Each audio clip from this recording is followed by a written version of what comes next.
안녕하세요. 네, 원장님 안녕하세요. 네, 간단한 자기소개 부탁드립니다.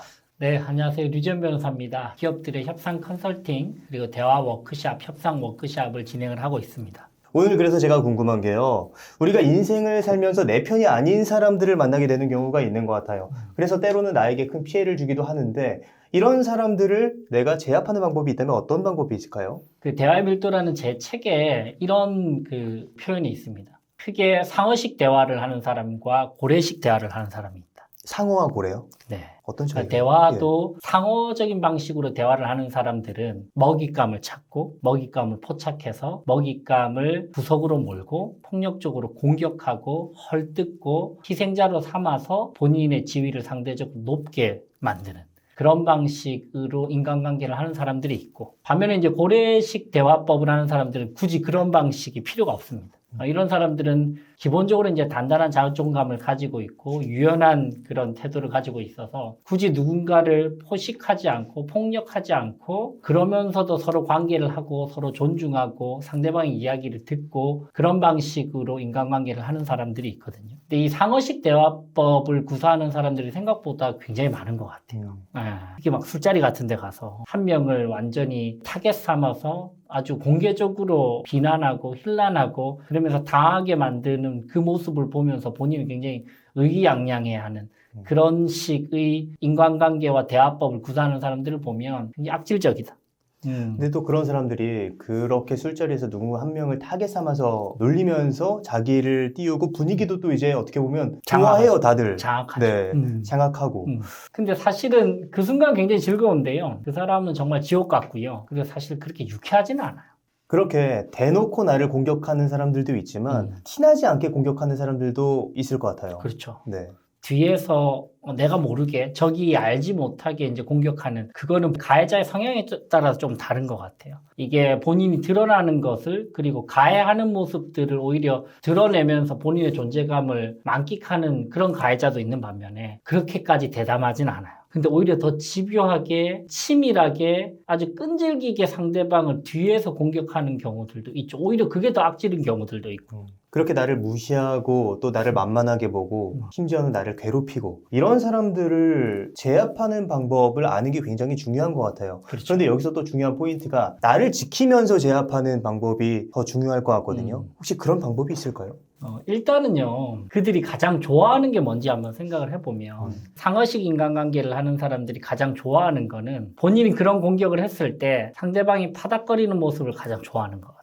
그게 딱 먹히고, 그게 정확하게 상대방의 약점을 공략하고, 그래서 상대방이 내가 원하는 형식대로 완전히 쓰러지거나 피를 흘리거나 의기소침하거나 그런 식의 모습을 보였을 때 더 쾌감을 느끼는 것 같거든요. 그래서 반대로 생각을 해보면 네가 그런 행동을 해도 기본적으로 나는 내 일상에는 전혀 지장이 없다라는 마인드와 모습을 보이는 게 일단은 굉장히 중요한 것 같아요. 그래야만 상대방의 공격성이 줄어들 것 같아요. 두 번째는 좀 근원적인 부분인데요. 예. 근원적으로 이 문제의 해결책은 가해자와의 의존성을 어떻게 떨어뜨릴까를 고민해야 될 것 같아요. 보통은 이런 관계들은 물고 물리는 관계, 그러니까 뗄래야 뗄 수 없는 관계, 예를 들면 상사와 직원 간의 관계라든지 그런 관계에서 주로 많이 발생하거든요. 그러니까 완전 잡아두고 그냥 패는 건 거죠. 근데 근원적으로는 이 구조는 크게 변화하기가 단기적으로 힘들기 때문에 근원적으로는 이 관계를 어떻게 변화시킬 수 있는, 즉 상대방과의 의존성을 떨어뜨려서 내가 다른 옵션을 선택할 수 있는 나만의 선택지를 어떻게 장기적으로 마련해 나갈까. 예를 들면 이직을 할 수 있을까, 포지션을 바꿀 수 있을까, 이런 부분들을 고민을 함께 해야만 해결이 될 수 있는 문제일 것 같아요. 상대방이 한 번에 바뀌지는 않거든요. 세 번째는 이런 장면에서 제가 최근에 넷플릭스의 더 글로리라는 드라마를 보면 너무 재밌게 봤는데. 네, 저도 재밌게 봤습니다. 재밌게 봤죠. 예. 그 문동은이라고 하는 주인공이 가해자들을 상대로 하는 그 커뮤니케이션 전략들, 스킬들, 대화 스킬들이 너무 뛰어나더라고요. 문동훈이 왕따 피해자인 거고. 그렇죠. 네. 송혜교 씨, 왕따 피해자고, 그 왕따 피해자들을 둘러싸고 있는 4-5명의 고등학교 때의 집단적인 가해자 무리가 있는데, 그 16년, 17년 만에 이제 다시 만나서 복수를 하는 스토리거든요. 보셔서 알겠지만 사실은 신체적으로도 예를 들면 뭐 몸을 지지고, 때리고, 그다음 당연히 뭐 욕은 기본이고 성적으로 학대를 하거든요. 그런 장면들을 보면 어떻게 버틸 수 있었을까 생각을 하는데 사실은 그들은 집안도 문동은 송혜교 씨보다 훨씬 좋고요. 여러 가지 가진 것도 많고 사회적으로도 인정받고 있는 사람인데 어떻게 하면 그러면 과연 그들을 갑을 상대로 을이 제압을 할 수 있었을까? 결국은 제압을 하고 있거든요. 관점에서 접근을 해보니까 몇 가지 굉장히 재미난 대화적인 협상적인 스킬들이 있더라고요. 첫 번째, 이 장면이 저는 너무나 인상적이었습니다. 문동은이 그 가해자들을 17년 만에 처음으로 만나는 씬이 있었어요. 예. 기억나시나요? 예, 기억납니다. 어떤 장면? 강당에서 맞아요. 강당에서 연진이라고 하는 주적이 있어요. 그러니까 문동은이 가장 공격하고 싶은, 제압하고 싶은, 복수하고 싶은 상대방이 있는데 그 연진이라는 친구가 기상캐스터인데 졸업한 고등학교에서 자랑스러운 동문인상을 받는 장면입니다. 그래서 강당에서 가해자들 4명이 전부 다 모여 있는데 문동은이 문에서 이렇게 걸어와요. 17년 만에 재회하는 장면. 그러면서 쭉 걸어와서 대사를 이렇게 합니다. 문동은이 먼저 이야기를 해요. 와, 진짜 오랜만이다. 다들 잘 지냈어? 이렇게 물어보니까 이사라라는 친구가 이렇게 이야기합니다. 얘 어디서 많이 봤는데? 전재준이라는 친구가 이렇게 이야기해요. 17년 만에 6자 대면인가? 문동은이 이렇게 이야기합니다. 5자 대면인 것 같은데 선명호가 없잖아. 나는 가끔 와보거든, 이 체육관에. 근데 오늘은 반가운 얼굴들이 다 있네. 어떻게 지냈어, 연진아? 방송은 잘 보고 있어. 화면으로 보니까 너 되게 착해 보이더라. 이게 첫 씬입니다. 어떤 것들이 좀 보이시나요? 되게 당당하게 얘기를 한 것? 과거와는 다르게? 네. 을 같은 느낌은 전혀 안 드시죠? 예. 처음에 등장을 할 때 갑을 아니면 나보다 우위에 있는 상대방을 제압할 때 첫 번째는 먼저 내가 다가가는 게 핵심입니다. 내가 먼저 다가간다고요? 그렇죠. 을은 보통 갑을 상대로 다가갈 수가 없잖아요. 아, 그렇네요. 갑이 을을 상대로 다가가지 을이 갑을 상대로 다가가지는 않거든요. 근데 문동은은 강당에서 모여있는 앉아있는 친구들 사이로 쭉 걸어옵니다. 발장을 끼면서 걸어오면서 먼저 다가가서 이야기를 합니다. 되게 오랜만이다 뭐 이러면서 잘 보고 있었어 이렇게 이야기를 하잖아요.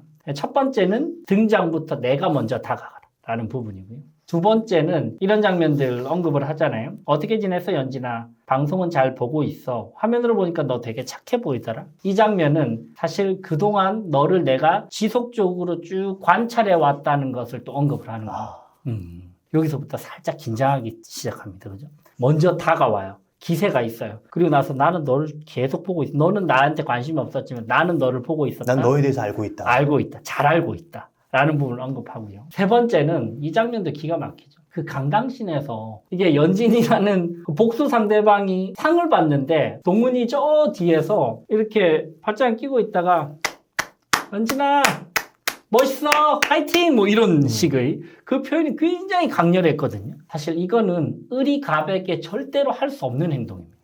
어떻게 을이 갑을 평가하고 공개적으로 박수치고 이거는 완전히 상대방을 제압한 갑만이 할 수 있는 행동이지 동등한 관계에서도 이렇게 잘 못하거든요. 이런 방식으로 커뮤니케이션적으로 치밀하게 상대방을 한순간에 제압해버리는 거거든요. 마지막에 이렇게 이어서 이야기합니다. 니들은 참 그대로다. 우정도 그대로 부럽게. 재준이 이렇게 이야기합니다. 너는 뭔가 변했다. 고딩 때는 흑백이었는데 뭔가 알록달록해졌다 할까? 그러니까 문동은 이렇게 합니다. 그런가? 그만 가봐야겠다. 방송 잘 볼게 박연진. 게시판에 종종 글 써도 되지? 암튼 반가웠어 다들. 근데 재준아 너 모르잖아. 알록달록한 세상 이렇게 이야기합니다. 이 마지막 장면도 너무나 인상적인데요. 이 마지막 장면에 동은이 박연진에게 이렇게 이야기하죠. 방송 잘 볼게 박연진. 게시판에 종종 글 써도 되지? 이 장면. 이 포인트가 사실 문동은이 상대방의 가장 취약한 부분을 약점을 정확하게 공략하는 장면이거든요.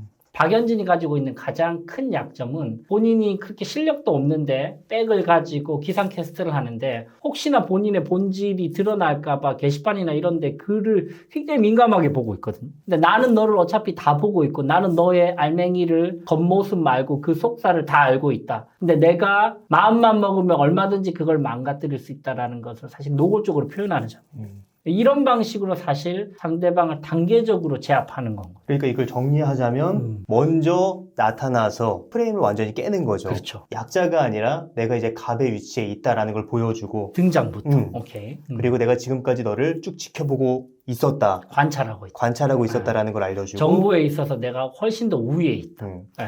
그러면서 평가를 하면서 또 다시 한번 프레임을 그렇죠. 역전시키고. 그렇죠. 그러면서 마지막으로 내가 너의 약점을 가지고 있음을 넌지시 알리는. 그렇죠. 그럼 지금 말씀해주신 내용을 현실에서 활용할 수 있는 건가요? 한번 활용을 해볼까요? 예. 네. 지속적으로 나를 회사에서 괴롭히는 갑이 한 명 있어요. 예를 들면 뭐 김 과장이라고 합시다. 먼저 회식 자리에서 하면 김 과장이 저기 앉으면 보통은 저 멀리 앉지 않습니까? 예. 보통은 이제 을들은 피하거든요. 예. 근데 등장부터 바로 맞은편에 아니면 바로 옆으로 갈 때 상대방은 흠칫 놀랍니다.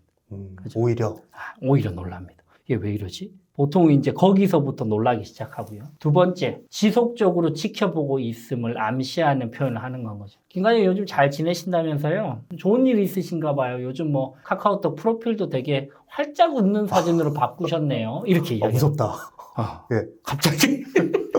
사실 여기서 벌써 두 번 정도 흠칫하는 거 하거든요. 진짜 흠칫했어요, 저 순간. 네.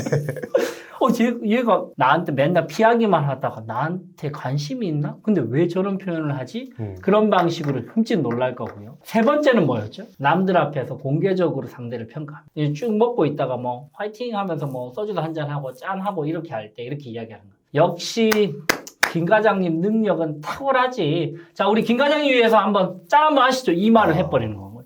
여기서 이미 기세가 다 눌렸어요. 세 번째, 이렇게 공개적으로 이 사람을 띄워주는 것처럼 하면서 평가를 하는 프레임으로 바꾸고요. 맨날 평가질 당하다가 마지막으로 네 번째, 가장 무서운 부분을 약점을 언급하는 겁니다. 근데 김 과장님, 요즘 최근에 제가 S사의 박 차장이랑 술을 한잔 했는데 김 과장님 이야기 그렇게 많이 하던데 둘이 친할까 봐요. 요즘 회사에서 컴플라이언스 관련된 이슈들이 한참 강조되는데 둘이 뭐 있는 거 아니죠? 커넥션 같은 거 있는 거 아니죠? 이렇게 탁 언급을 하는 겁니다. 그거는 미리 조사를 하고 미리 둘 간의 관계가 심상치 않다는 걸 파악하고 나서 그걸 살짝 툭 던지는 겁니다. 그리고 나서 그 준비가 실제로 상대방이 이거 약점도 아닌데 내가 이렇게 이야기해버리면 상대방은 뭐 어이없는 소리 하고 있어. 이렇게 오히려 더 말끈할 거니까 예를 들면 동훈이 연진의 게시판을 언급했듯이 이거는 본인이 완전 최대 약점인 부분들을 살짝 툭 언급을 하면 상대방 흠칫하는 겁니다. 그래서 실제 생활에서도 수직적인 관계에서 갑질을 당하면서 힘들어하는 분들에게 제가 조언을 할 때 약간의 커뮤니케이션적인 스킬이나 전략들을 제가 언급을 드리거든요. 그럴 때 이제 주로 제가 많이 말씀드리는 부분이 야, 피하지 말고 먼저 다가가. 그리고 특히나 갑은요, 을과의 거리감이 보통 한 30cm 정도는 보통 있잖아요. 그걸 더 가까이 올 때 굉장히 두려워합니다. 오히려 을이 가까이 갔을 때? 그렇죠. 을은 보통 가까이 안 가거든. 근데 오히려 더 땡겨 앉는 거고. 얘가 왜 이래? 뭐 이런 식으로. 그거부터가, 등장부터가 달라지는 거고. 그리고 나서 관찰하고 있다는 부분을 언급하고, 그리고 공개적으로 언급을 한번 하면서 평가를 더 하고, 그리고 나서 마지막에 상대방의 약점인 부분을 살짝 언급할 때, 갑을 상대로 우리가 제압을 할 수 있는 프레임을 제대로 만들 수 있는 거고. 또 이제 보면은 이렇게 할 수 있으면 좋겠지만 감정적으로 내가 약자라는 생각을 가지고 있잖아요. 그래서 그렇게 하기가 굉장히 어려울 것 같거든요. 겁나니까. 그럴 때는 좀 어떻게 할 수 있을까요? 약자다 강자다라는 것을 프레임 씌우는 거는 누군가요? 나 자신이죠. 본인입니다. 다른 사람들은 내가 약자인지 강자인지 잘 인식 못하는 경우들이 많은데 본인이 항상 내가 약자다라고 프레임을 씌우는 건 거예요. 근데 그 방식은 결국은 본인이 스스로를 잡아먹는 방식일 뿐입니다. 저는 철저하게 관계에 있어서든 비즈니스에 있어서든 강점 게임을 해야 된다고 생각을 하거든요. 인디안 늑대와 관련된 그 우화가 있죠. 꼬맹이가 인디안 할아버지한테 이렇게 이야기합니다. 늑대가 두 마리 있는데 약점을 가지고 있는 늑대가 있고 강점을 가지고 있는 그 늑대가 있는데 서로 경쟁을 하면 누가 더 이길까요? 뭐 이런 이야기를 해요. 그럴 때 인디안 할아버지가 그렇게 이야기를 하죠. 그거는 네가 어디에 먹이를 주는지에 따라 달렸지. 그렇게 이야기합니다. 약점의 먹이를 계속 주면 약점 늑대가 계속 커지기 때문에 약점이 나를 잡아먹게 되는 거고요. 강점을 가지고 있는 부분에 제가 포커스를 하고 이 강점을 점점 키우면 오히려 강점을 가지고 내가 다른 것들을 해결을 할 수 있고 내 페이스로 만들 수 있는데 관계에 있어서도 내가 약자다, 내가 숨어야 된다, 내가 피해야 된다 그런 방식으로 계속 프레임을 만드는 건 결국 본인이거든요. 내 강점에 집중해야 된다고 생각해요. 모두가 다 약점과 강점이 있어요. 근데 내가 약점 게임 하지 말고 강점 게임을 해야 된다고 멘털리 계속 그거를 스스로 다 잡는 방식으로 그 강점을 더 강화시키는 방식으로 나아가야만 관계에 있어서도 본인을 지키면서도 뭔가 인터랙션을 할 수 있다고 저는 생각을 해요. 그렇다면 내가 나의 어떤 강점에 좀 더 관점을 맞춰서 지켜봤을 때 내가 성장하고 강한 사람이 된다는 말씀으로 이해가 되는데 네. 그렇게 하는 방법이 있을까요? 그것도 좀 지속적인 훈련이 필요할 것 같은데. 일단은 저는 본인의 약점과 강점들을 자기의 가장 믿을 수 있는, 나를 좋아하면서 나를 신뢰할 수 있는 사람들 한 5명에게만이라도 내 평가지를 좀 받아볼 필요성이 있을 것 같아요. 그래서 예를 들면 연말이다 아니면 뭐 3월이다 기간을 좀 정해서 내 가장 신뢰할 수 있는 그 평가라는 것은 나를 평가를 해서 본인이 뭔가를 얻는 사람들 말고 나를 기본적으로 애정으로 바라보고 신뢰를 할 수 있는 사람들에게 내 약점과 장점들을 좀 써달라고 이야기를 한번 해보시고 예. 그 부탁을 하면 그게 한 5명에서 10명 정도 올 겁니다. 그죠? 예. 그걸 가지고 공통적으로 언급되는 것은 진짜 내 약점인 거고 음. 나를 애정하는 사람도 공통적으로 약점으로 보고 있고 나를 좋아하는 사람들이 공통적으로 강점이라고 이야기하는 것들은 진짜 강점일 겁니다. 그거 한 5개씩을 놓고 보는 건 거죠. 아, 이거는 진짜 내 약점이구나. 이거는 진짜 내 강점이구나. 오케이. 그럼 요걸 어떻게 더 강화시킬 수 있는 방법을 찾을까?